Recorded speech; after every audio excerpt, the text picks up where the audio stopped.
Hey guys, I've been asked to make a video about the type of hoppers that I use out in the field. These two loaders are primarily what I use. This is a Virtue Spire here and a die rotor here. I'm going to start off by just kind of showing you how they come apart and maybe some differences between the two. I'll start with the die rotor. Basically just open up this tab, push this button to release these two halves. This is the top half, really doesn't do anything, can set that aside. The bottom half here has a little tab here. You push forward, that pops open this tray, set that aside. You have these two red screws here that are holding, two screws that are holding these red tabs. Just push the tabs towards the back of the hopper and it'll actually release this mechanism, so you can pull this mechanism out. You have a separator here, it just separates the balls. This is kind of an anti-jam. I'll show you that in a second. The tray and then the gear below it. There's really 4 pieces here that you have to worry about. Don't worry about mixing those up. It doesn't matter. It's really easy to get them back in. They can only go one way. There is a tensioner here as well, a gear that you can change the tension. Just put your finger here and pull straight up on that guy, and you'll notice that the back here has an Allen head. That is how you adjust the tension on this gear. If you have real fragile paint, you may want to set that tension a little bit weaker.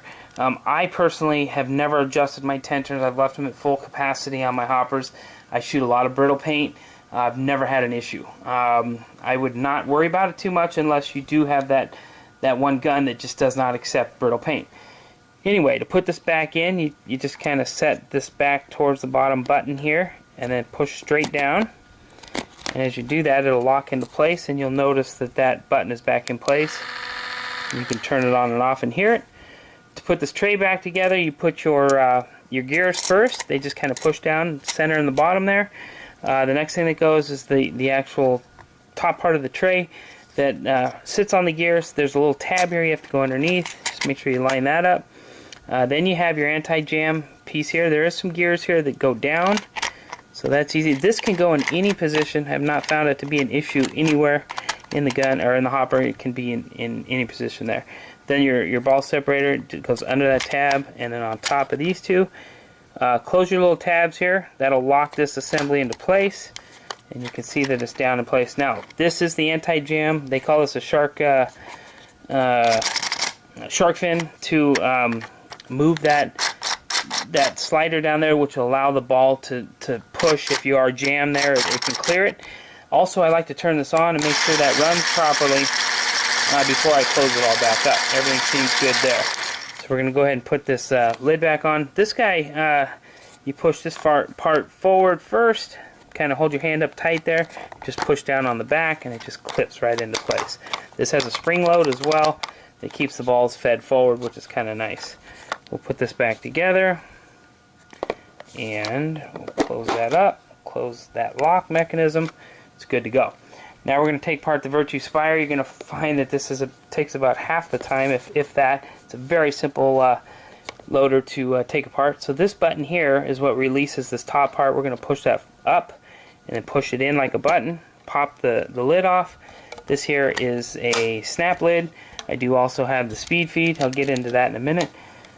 This guy here, you pull this tab forward, and then this whole mechanism pops straight up. This is what feeds the balls. It's all together. You don't have to take that apart. You don't have to do any oiling or greasing on either one of these loaders, which is nice. Again, the lithium-ion battery is very important for weight and also longevity. This will stick right back in place and just push right back down, locks right into place. This one is much simpler to take apart and clean than the rotor. However, the rotor is not difficult.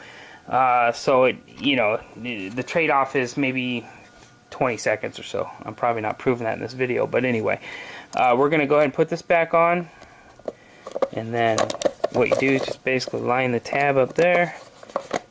If you can hold it in place, get my monkey hands out of the way. There we go.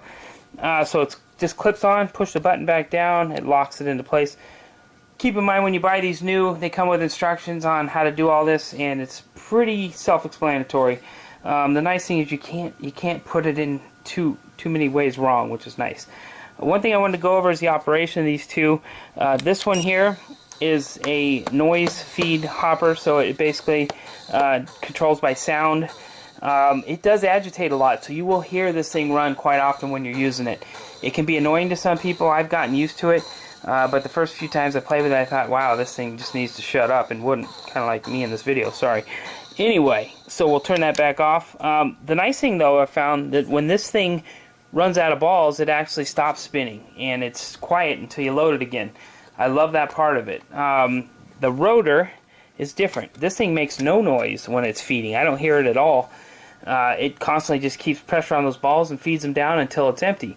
However, when it is empty, that's when you get your problem with noise.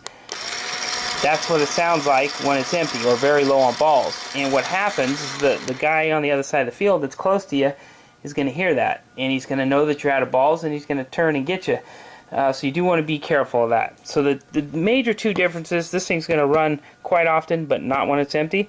This is actually going to not make noise at all until it is empty. There's a trade-off there. You're going to have to pick which one you want. I hope that helps you guys, the newer players that are looking for one of these two types of hoppers. The only reason I'd buy one over the other basically would be price. If you're going to buy them used, rotor's been out quite a bit longer, I believe, so I think you can get a better price on a used rotor.